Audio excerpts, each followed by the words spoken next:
नमस्ते दोस्तों, देवास लाइव में आपका स्वागत है। और आज 11 अप्रैल है और आज का जो सुबह का बुलेटिन है, जो सुबह की अपडेट्स हैं, वो हम आज आपको बता देते हैं। और लगातार लोग जुड़ते जाएं, हम आपको अपडेट देते जाएंगे कि रात से लेकर अब तक का क्या अपडेट रहा है। और देवास के लिए आज फिर एक बुरी खबर आई है और एक जिले में एक कोरोना पॉजिटिव और आइडेंटिफाई हुआ है, टोंक खुर्द में। और जब रात में रिपोर्ट आई तो उसके बाद में उस इलाके को पूरा सील कर दिया गया है और करीब करीब 60-70 लोगों से जो कांटेक्ट हिस्ट्री थी उनकी लिस्ट बनाई गई है, उनको भी क्वारंटाइन किया जाएगा। टोंक खुर्द का निवासी था और बताया जा रहा है कि वाहन चालक था, वो गाड़ी चलाता था और 25 मार्च को ही टोंक खुर्द में आना बताया जा रहा है कि इंदौर से लौटा था। और उसके बाद में फिर आज जो है रात में, देर रात, उसकी रिपोर्ट पॉजिटिव आई है। तो अब कोरोना वायरस की पहुंच जिले के अंचली क्षेत्र में भी हो रही है। देवास में तो 2 पॉजिटिव पाए गए थे, एक हाटपिपलिया में और एक टोंक खुर्द में। इस तरह देवास जिले में कुल 4 पॉजिटिव हैं और जिसमें एक की मृत्यु हो चुकी है, हाटपिपलिया के इकबाल मंसूरी की। तो अब लगातार कोरोना पांव पसार ही रहा है और ऐसे में सोशल डिस्टेंसिंग का पालन जो नहीं कर रहे हैं उन्हें अब ये भुगतान भुगतना पड़ रहा है, जिसके कारण पूरा समाज धीरे धीरे खतरे में पड़ता जा रहा है। और आज अपडेट बता दूं कि पठानकोट क्षेत्र में एक घर से बड़ी मात्रा में पाड़े की चर्बी जब्त की है पुलिस ने, जो टिन में भर के रखी गई थी। और ऐसी आशंका जताई जा रही है कि ये जो चर्बी है इसका इस्तेमाल नकली घी बनाने में भी किया जाता है। और बहुत सारे टिन मिले हैं जिसमें ये पाड़े की चर्बी भरी हुई थी। और इतनी आपदा आने के बाद भी लोग बाज नहीं आ रहे हैं और अभी भी मांस का धंधा जोरों पर चल रहा है देवास में। और साथ में शराब का धंधा भी जोरों पर चल रहा है। अवैध शराब खूब पकड़ी जा रही है, लेकिन जितनी पकड़ी जा रही है ऐसा बताया जा रहा है उतनी बताई नहीं जा रही है। तो इसमें भी कहीं ना कहीं प्रशासन को ध्यान देने की आवश्यकता है। और बताया जा रहा है कि पिछले दिनों जो सिविल लाइन चौराहे पे शराब पकड़ी थी वो 60 पेटी थी और बताया गया 135 लीटर मात्र बताई गई, वो भी देसी। तो पुलिस में भी जो निचले स्तर पर जो लोग हैं कुछ, उनका साठ गांठ शराब माफिया के साथ में है और जिसके कारण जितनी शराब पकड़ी जाती है उतनी जब्ती में नहीं बताई जाती है, बाकी शराब इधर उधर कर दी जाती है लेन देन करके, जो कि बहुत ही गलत इस समय परंपरा डाली जा रही है। और इसमें आबकारी विभाग की भी बहुत गलती है, क्योंकि उनके जो खुद के जो ठेकेदार थे जिनकी शराब की दुकानें थी, उन लोगों ने जैसे तैसे करके शराब बाजार में निकाल दी और ब्लैकर्स को बेच दी। अब वही ब्लैकर ज़्यादा कीमत लेकर के शराब को पूरे देवास में बेच रहे हैं, पूरे ज़िले में बेच रहे हैं। साथ में इसमें एक चीज़ और सामने आ रही है कि जो शराब उतारने का अवैध धंधा करते हैं, कच्ची शराब बनाते हैं, वो केमिकल मिला करके शराब बना रहे हैं। और ऐसे में आशंका ये भी व्यक्त की जा रही है कि जिले में कहीं पे भी जहरीली शराब का मामला ना आ जाए, क्योंकि यूरिया मिला करके और इस तरह के कुछ फार्मूला होते हैं जिसमें जल्दी से बड़े पैमाने पर शराब बन जाती है। तो ऐसे में अब आबकारी विभाग को जाग जाना चाहिए और तुरंत ऐसी जगहों पर कार्रवाई करनी चाहिए जहाँ पर ये कच्ची शराब का लोग उत्पादन कर रहे हैं और लोगों की जान को खतरे में डाल रहे हैं। कुछ क्राइम की हम आपको रिपोर्ट्स बता देते हैं कि आज रात में क्या क्या क्राइम दर्ज हुआ है। जो पुलिस की जो रिपोर्ट है उसके अनुसार हम आपको बता देते हैं। जिन लोगों ने अभी ज्वाइन किया मैं उनको बता दूं कि टोंक खुर्द में एक कोरोना पॉजिटिव पाया गया है, जिसके पूरे परिवार की और कांटेक्ट हिस्ट्री निकाल करके पूरी स्क्रीनिंग कर दी गई है, पूरी एक लिस्ट बना दी गई है। उन सभी लोगों को क्वारंटाइन किया जाएगा। तो अंचल में भी अब कोरोना वायरस की दस्तक हो गई है, इसलिए सभी लोग संभल जाइए और सोशल डिस्टेंसिंग का पालन कीजिए, लॉकडाउन का पालन कीजिए, अपने घरों में रहिए और सुरक्षित रहिए। आपको हम कुछ क्राइम और बता देते हैं, उसके बाद कोई किराना संबंधी काफ़ी समस्या आ रही है। आज मुझे लगता है किराने की सभी दुकानें बंद हैं, मुझे सुबह से कई फ़ोन आए हैं। हम उस विषय में भी चर्चा करेंगे, आपकी कमेंट्स को भी लेंगे, लेकिन मैं थोड़ा क्राइम आपको बता देता हूँ कि आज रात भर में क्या क्राइम दर्ज हुआ है।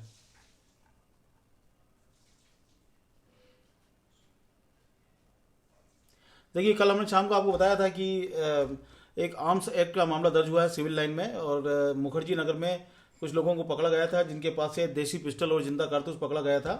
अनुराग जोशी पिता अरुण कुमार जोशी मुखर्जी नगर निवासी और राहुल सिंह गोयल पिता बालू सिंह ये भी मुखर्जी नगर में रहते हैं। ये दोनों आरोपी हैं। इन दोनों को पकड़ा है पुलिस ने, सिविल लाइन थाना पुलिस ने, और आर्म्स एक्ट का मुकदमा कायम किया है।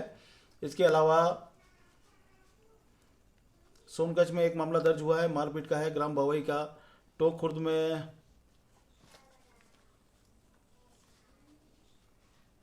मामूली मारपीट के मामले दर्ज हुए हैं। पीपलरावा थाने में भी सिर्फ मारपीट के मामले दर्ज हुए हैं, बड़ा कोई क्राइम नहीं है इस समय।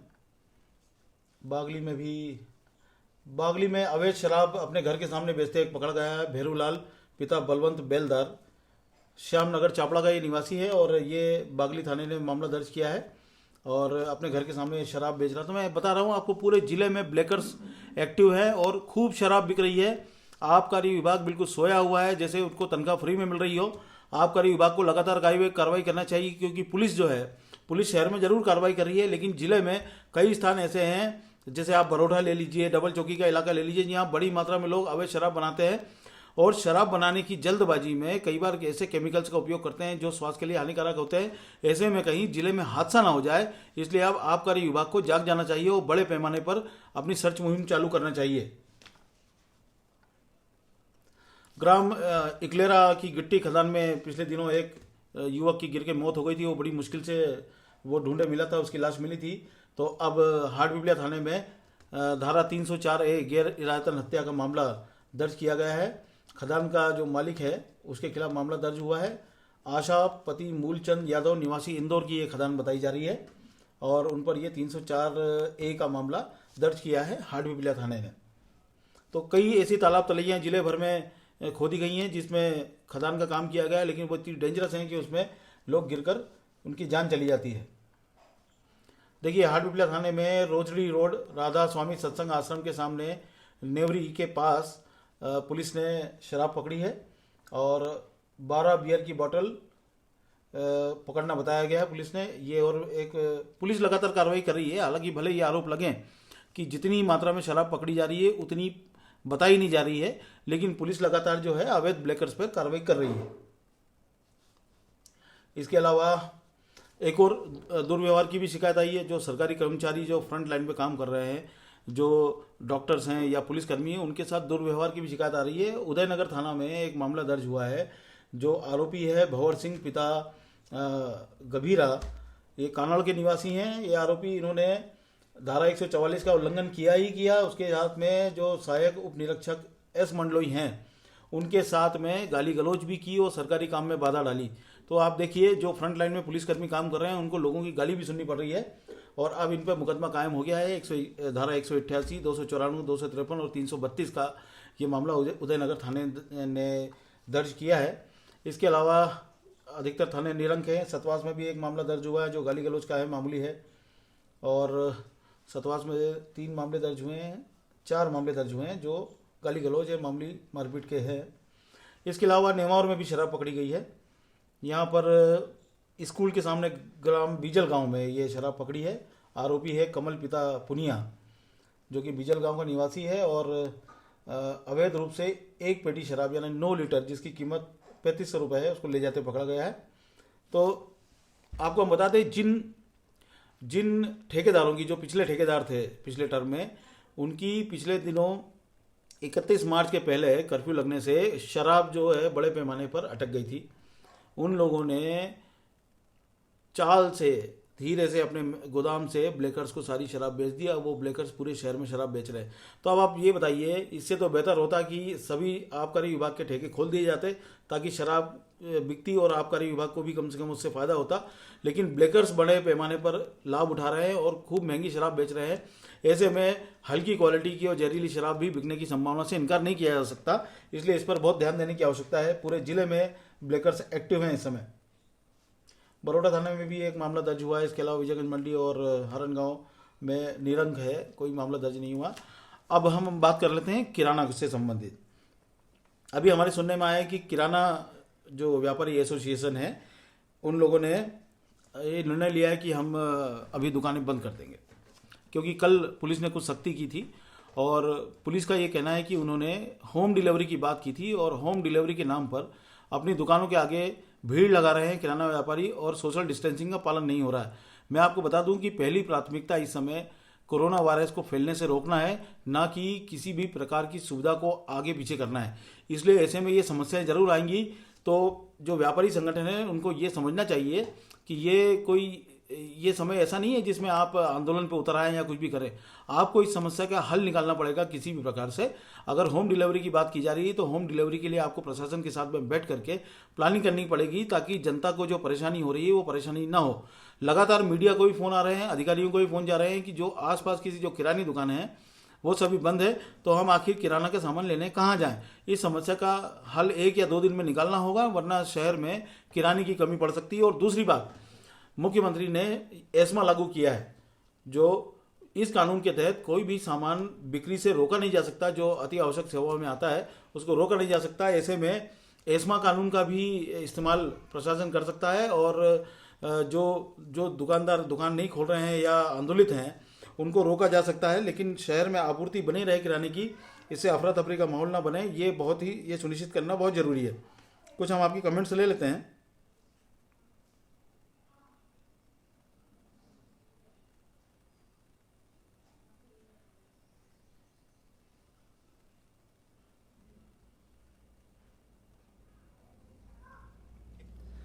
मित्रों, मैं आपकी कमेंट्स पढ़ने का कोशिश करता हूं, और जो कमेंट्स हैं वो मैं ले लेता हूं।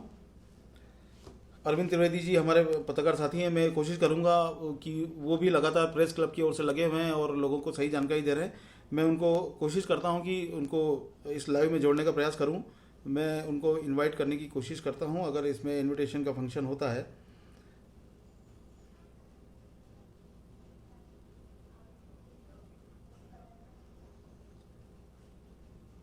इनविटेशन का फंक्शन तो मुझे इसमें मिल नहीं रहा है, और अगर इसके माध्यम से मिलता है तो मैं कोशिश करता हूँ।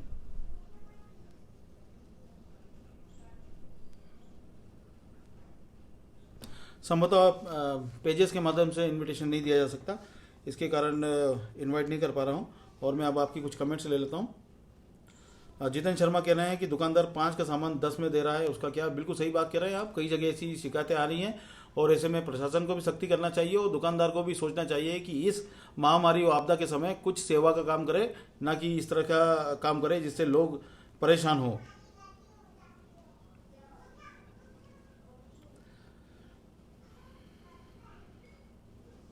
मेडिकल पर दवाई नहीं मिल रही है। मेडिकल संचालक ने लॉकडाउन होने का हवाला देते हुए इंदौर से माल नहीं आने का हवाला दिया है, ये कह रहे हैं सागर सिंह दरबार। बिल्कुल दरबार, थोड़ी समस्या आ रही है, लेकिन मेडिकल की जो सप्लाई चेन है वो निरंतर बनी रहेगी। प्रशासन का भी यही प्रयास है कि ये दवाई की चेन कम से कम ना रुके।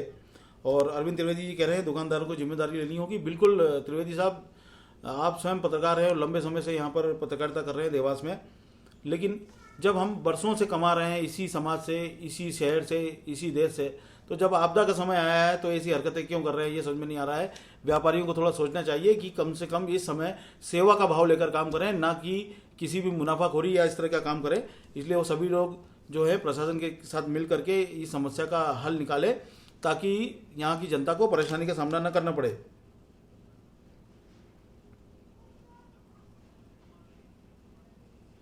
और मैं आपको लोगों को बता दूं, कोरोना से संबंधित किसी भी प्रकार की अफवाह में ना आए। कई बार फोन आते हैं कि सर यहाँ से उठाए, किसी को वहाँ से उठाए, ऐसा कोई उठाने वाली बात नहीं होती है। जब भी शिकायत कोई करता है, अड़ोसी पड़ोसी या किसी कोई बीमार होता है, अगर 104 हेल्पलाइन है इसकी, आप सभी लोग नोट कर लीजिए। कोरोना की जो हेल्पलाइन है वो 104 और 181 नंबर है।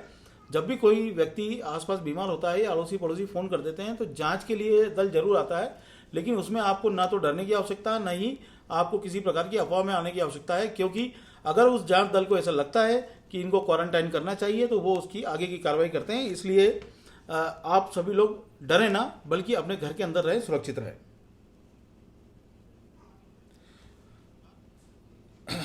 डी मार्ट से ऑनलाइन ऑर्डर कर सकते हैं क्या? ये हमने भी करने का प्रयास किया, लेकिन उनका एप्लीकेशन क्रैश हो रहा है बार बार। तो अगर डी मार्ट से ऑनलाइन हो जाएगा तो बहुत अच्छी बात है, अगर हो जाए।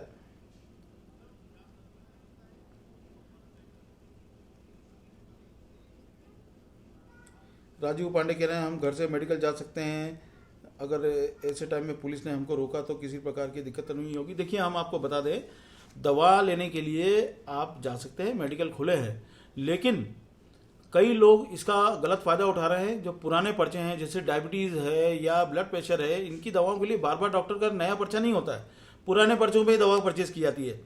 और ऐसी ऐसी दवाओं को आप जो है कुछ समय 15 दिन की 20 दिन की आप परचेस कर लीजिए, ताकि आपको समस्या बार बार ना आए। तो पुलिस इसलिए परेशान हो रही है कि लोग पुराने पर्चे ले लेकर के शहर में घूम रहे हैं और उसका दुरुपयोग कर रहे हैं।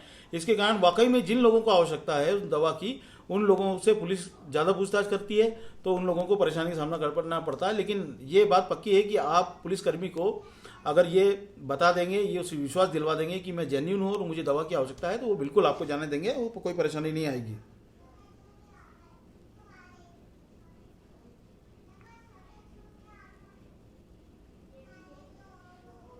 प्रदीप राठौर पूछ रहे हैं एटीएम जा सकते हैं क्या? बिल्कुल, आप सुबह के समय जो है, जो साइकिल से या पैदल आप एटीएम जा सकते हैं। नियमों का पालन करते हुए आप एटीएम चल जा सकते हैं।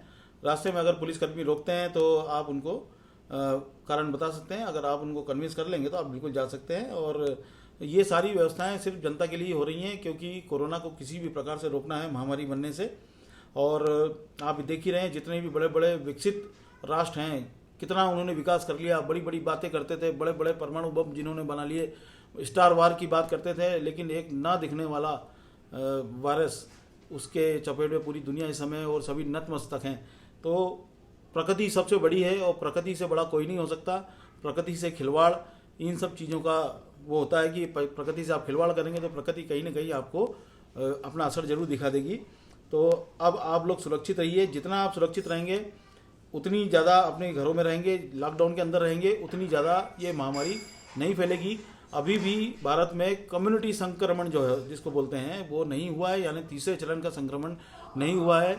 हम लोगों ने बहुत अच्छा परफॉर्मेंस दिया है। बीच में कुछ जाहिल लोगों का अगर उल्लेख ना करें तो ठीक होगा, क्योंकि उनके कारण जो है उनकी ना समझी के कारण इस देश में इतना सारा फैलाव हुआ। लेकिन अब वो भी समझने लगे हैं और कंट्रोल में धीरे धीरे आ रहे हैं। तो अब तक जो हुआ है वो ना होता, अगर इतनी लापरवाही ना होती। तो आगे भी सभी से आग्रह है कि कम्युनिटी संक्रमण के लेवल में देश ना पहुंच जाए, इसलिए लॉकडाउन का पूरी तरह से पालन कीजिए। और अगर आप घर के बाहर निकल रहे हैं तो ये समझ लीजिए कि अपने साथ ही धोखा कर रहे हैं, अपने परिवार के साथ ही धोखा कर रहे हैं। क्योंकि देखने में आया है कि जिन लोगों ने लापरवाही की है कोरोना से, तो वो लोग संक्रमित हुए ही हुए हैं। अपने घर में अपने माँ बाप और अपने बच्चों तक को उन्होंने संक्रमित कर दिया है। तो आप आखिर खिलवाड़ कर किससे रहे? अगर आप पुलिस को देखकर घर में भाग जाते हैं और फिर एकदम कोतवाल में बाहर आ जाते हैं, हंसी मजाक करते हैं गली में आकर के, तो ये आप अपने साथ धोखा कर रहे हैं और किसी के साथ नहीं कर रहे हैं, अपने परिवार के साथ धोखा कर रहे हैं। हो सकता है कोरोना का संकट में आपको सिम्टम ही ना आए और आपने घर में जो अगर बूढ़े माँ बाप हैं आप उनको संक्रमित करते हैं और आपको कुछ भी ना हो, ये भी हो सकता है। इस बीमारी में कई लोगों को सिम्टम भी नहीं आते और वो दूसरे को संक्रमित कर देता है। तो इस बात का जरूर ध्यान रखें। नरेंद्र शर्मा कह रहे हैं कि मेरे विचार से जो गरीब मिडिल क्लास के परिवार के लोग हैं उन्हें भोजन के सामान के साथ नगद कहाँ से पैसे मिलें। ये देखिए, सरकार पूरी कोशिश कर रही है और अभी जनधन खातों में भी 500-500 रुपये सरकार ने इसीलिए डाले हैं कि जो कैश की लिक्विडिटी उनकी है वो ख़राब ना हो जाए, और वो सभी मिल रहे हैं। और अखिलेश राठौर कह रहे हैं सब्जी मंडी का क्या रहेगा सर, कच्ची फसल ख़राब हो रही है। बिल्कुल आपकी बिल्कुल जायज़ है शिकायत, लेकिन सब्जी मंडी में लगातार भीड़ हो रही थी जिसके कारण उसको रोक दिया गया है, उसको बंद कर दिया है। फिलहाल सब्जी के बारे में कुछ नहीं कहा जा सकता कि सब्जी मंडी कब शुरू होगी। महेश मालवी कह रहे हैं सर मेरे फादर गांव में फंसे हैं, वो हार्ट के पेशेंट हैं, उनकी दवाई ख़त्म हो गई है और मैं उनको दवा लाता रहना, प्लीज़ बताएं मैं क्या करूं। आप बिल्कुल दवा पहुंचा सकते हैं। आप गांव में जाइए, आप दवा लेकर के पिताजी के लिए जाइए और आप जो भी रास्ते में आपको रोकता है उसको जायज़ कारण बताएंगे तो आपको जाने देंगे। ऐसा नहीं है कि आप किसी को भी खतरे में डाल दें या कुछ भी नहीं, ऐसे नियम नहीं है। आप दवा लेकर के जा सकते हैं अपने पिताजी के लिए और बिल्कुल जाइए और रास्ते में जो भी मिला उन्हें बताइए। योगेंद्र सिंह चावड़ा बोल रहे हैं कि सरकार द्वारा मास्क और सैनिटाइजर हमें मिलना चाहिए, बिजली आउटसोर्सिंग के से जुड़े हैं। हाँ बिल्कुल, जो लोग फील्ड में काम कर रहे हैं जिनको फ्रंट लाइनर बोला जा रहा है इस समय, उन लोगों को निश्चित रूप से सैनिटाइजर और मास्क की आपूर्ति होना चाहिए। और ऐसा नहीं कि सरकार ने पैसा नहीं दिया है, स्वास्थ्य विभाग के पास खूब पैसा आया है खरीदी करने के लिए, लेकिन वो किस हिसाब से खरीदी कर रहा है क्या नहीं कर रहा है ये तो वही जाने। लेकिन सभी डिपार्टमेंट के जितने भी कर्मचारी हैं, जितने भी फ्रंट लाइनर वॉलंटियर्स हैं, उन सभी लोगों को मास्क और सैनिटाइजर मिलना ही चाहिए।